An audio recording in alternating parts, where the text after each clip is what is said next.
안녕하세요.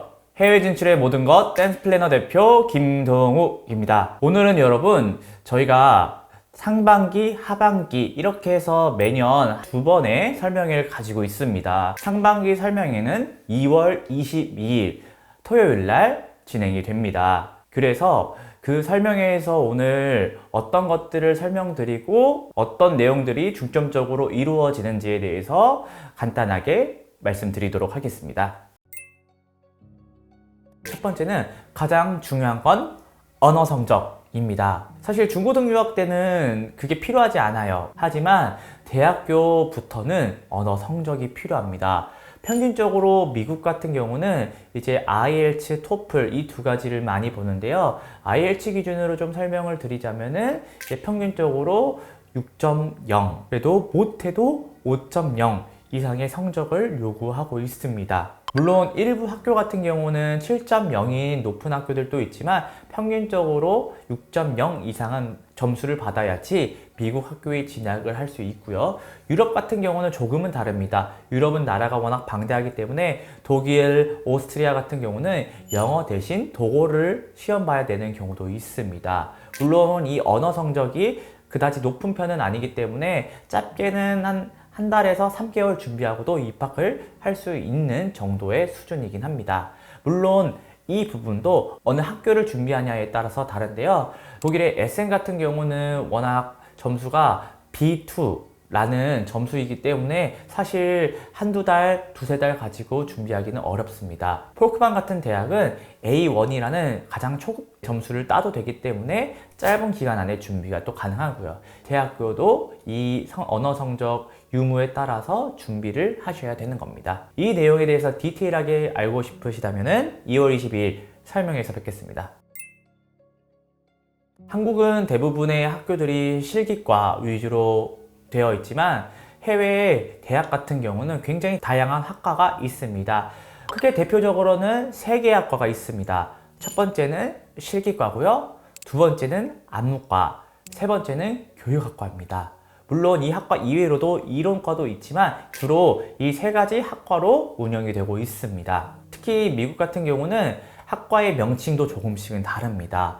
예를 들면은 실기가 주로 이루는 학과 같은 경우는 BFA 댄스라고 부르고요. 이론이 중점이 되는 학과는 BA 댄스라고 부릅니다. 워싱턴 대학 같은 경우는 그래서 1학년 때 최소 무용과 관련된 학점을 들어야지만 학년이 올라갔을 때 이제 무용과를 선택할 수 있습니다. 저희가 잘 알고 있는 뉴욕대, 줄리아드, 버클리 같은 경우는 BFA라는 학과 명칭입니다. 실기가 주로 이루기 때문입니다. 이런 여러분들이 차이를 아셔야 내가 어떤 학과로 진학을 할 때 도움이 되시는지 아실 수 있습니다. 저희 나라 같은 경우는 이제 미국의 대학 이런 시스템을 들여왔기 때문에 캠퍼스 생활이란 것을 하고 있죠. 그래서 대학교 가면 너무 이쁜 정원과 잔디, 그 다음에 좋은 시설들이 있습니다.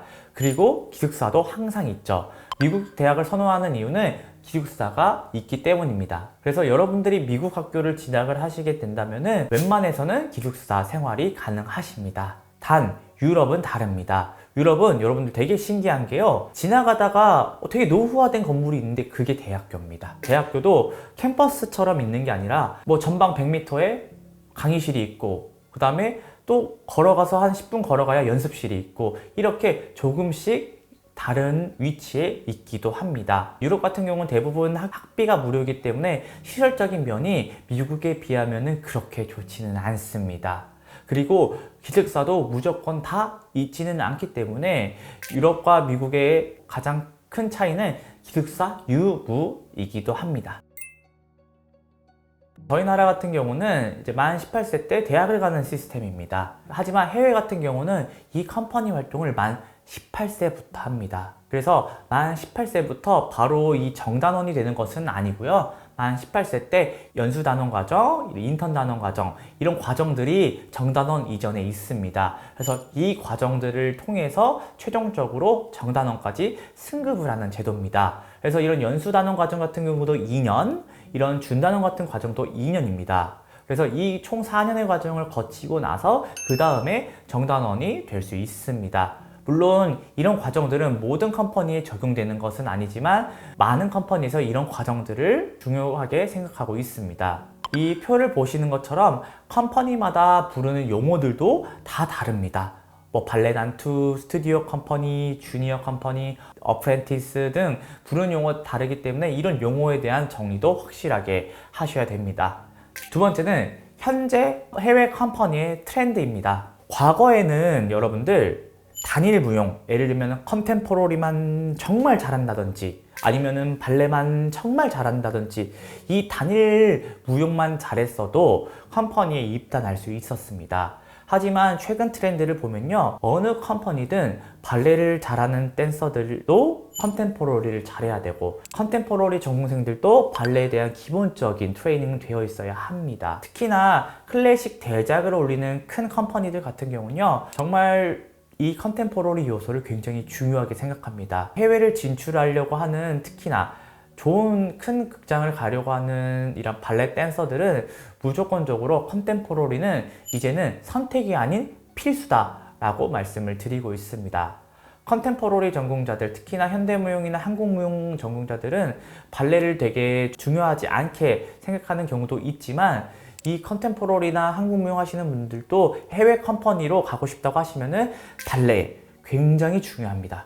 이 부분을 얼마만큼 준비하고 얼마만큼 밀도 있게 연습을 해야 되는지는 2월 22일 설명회에서 말씀드리도록 하겠습니다. 일단은 해외를 취업한다고 하면은 많은 무용수들이 취업 비자를 받는다고 생각하십니다. 물론 유럽 같은 경우는 취업 비자를 줍니다. 하지만 미국 같은 경우는 취업 비자, H1 비자라는 전문 취업 비자가 아닌 O 비자, P 비자라는 이제 전문 예술인 비자를 받는 것입니다. O 비자는 예술인 비자로서 저희가 잘 아는 싸이, 유재석 같은 유명인이 받는 비자이고요. P 비자는 이제 어떻게 보면 체육인 비자로서 O 비자의 요건이 조금 안 되는 분들이 받는 비자입니다. 미국 컴퍼니에 가보면은 한국인 댄서들이 대부분 받고 있는 비자가 O 비자입니다. 그래서 O 비자는 국제적으로 정말 위상이 있거나 국제적인 콩쿠르에서 수상을 하는 댄서들에게 유리한 비자 중에 하나입니다. 왜 O 비자가 받기가 힘드냐? 이 미국인들보다 왜 더 대단하고 왜 더 뛰어난지를 입증하고 설명해야 됩니다. 미국 대사관을 비자 받으러 가면요, 신문 스크립트나 콩쿨 수상 경력, 그 다음에 뭐 심지어 SNS 뭐 팔로우라든지 그게 이 댄서가 왜 유명한지를 잘 설명해 내야 됩니다. 국제 콩쿨이나 이런 부분에 대한 경력이 다소 적고 그러면은 오히려 미국 취업은 어려울 수 있습니다. 단 유럽 같은 경우는 취업 비자를 주기 때문에 미국보다는 유럽에서 취업 비자를 받는 것이 더 수월을 한 부분은 있습니다. 다섯 번째, 컴퍼니 월급으로 생활이 가능한가요? 입니다. 컴퍼니에서 나오는 월급으로는 생활이 가능합니다. 여러분들이 취업을 하게 되면요, 그 컴퍼니에서 저희 나라로 치면은 최저임금 이상을 보장해줘야 됩니다.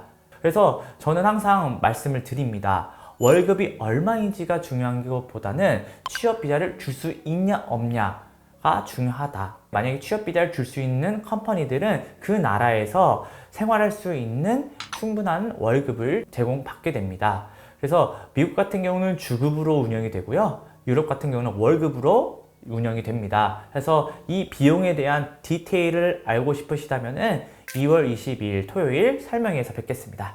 여섯 번째, 콩쿠르에서는 1등, 오디션에서는 꼴등입니다. 저희 국내의 무용수들 같은 경우는 콩쿨과 입시에 대한 문화가 짙기 때문에 콩쿨에서 1등이 이제 어떻게 보면 오디션에서도 1등이라고 생각하는 경우가 많습니다. 하지만 이는 일부는 맞고 일부는 틀립니다. 왜냐? 콩쿨은 주로 이런 테크닉적인 요소와 작품의 완성도 위주로 점수를 주기 때문에 등수가 나뉩니다. 하지만 오디션은 정확한 등수가 나뉘는 게 아니라 선발과 미선발, 합격되냐 불합격되냐입니다. 콩쿨에서 만약에 실수를 했어요. 그럼 수상하지 못합니다. 하지만 오디션에서 실수한다고 떨어지진 않습니다. 왜냐? 콩쿨 같은 경우는 그 순간의 작품을 보고 판단하지만 오디션 같은 경우는 정말 아침부터 오후까지 보는 경우가 많이 있습니다. 단순한 실수 하나로 그 친구가 오디션에서 불합격하지는 않습니다. 그리고 오디션과 콩쿠르를 바라보는 기준 자체도 다릅니다. 오디션 같은 경우는 오히려 체형적인 요소를 많이 중시하게 됩니다. 특히나 큰 대작을 올리는 컴퍼니들 같은 경우에는요. 그래서 이러한 디테일한 요소들과 세부적인 사항들은 2월 22일 설명회에서 말씀드리도록 하겠습니다. 네, 이렇게 오늘 저희가 설명회에서 말씀드린 내용들을 간단하게 말씀을 드려봤는데요. 설명회는 2월 20 토요일 선능력 더 모임에서 진행됩니다. 주차도 당연히 가능하고요. 설명회가 자주 있지는 않습니다. 상반기 한 번, 하반기 한 번 있고요. 오시는 분들에 한해서 저희가 이 취업 가이드북, 유학 가이드북 드리고 있습니다. 이렇게 취업이랑 유학 가이드북은 컴퍼니들, 특히나 양질의 컴퍼니, 취업 비자 주는 곳들, 그 다음에 유학 가이드북은 학교에 대한 리스트들, 학비 등 상세하게 적혀 있고 그 외적으로도 되게 여러 가지 소스들과 노하우가 팁들이 많이 들어가 있으니까요. 여러분들 현장까지 오셔서 받아가시길 바라겠습니다. 이상 주식회사 댄스 플래너 김동욱이었습니다. 좋아요, 댓글, 알림 설정까지 부탁드리겠습니다. 더 좋은 컨텐츠로 찾아뵙겠습니다. 감사합니다.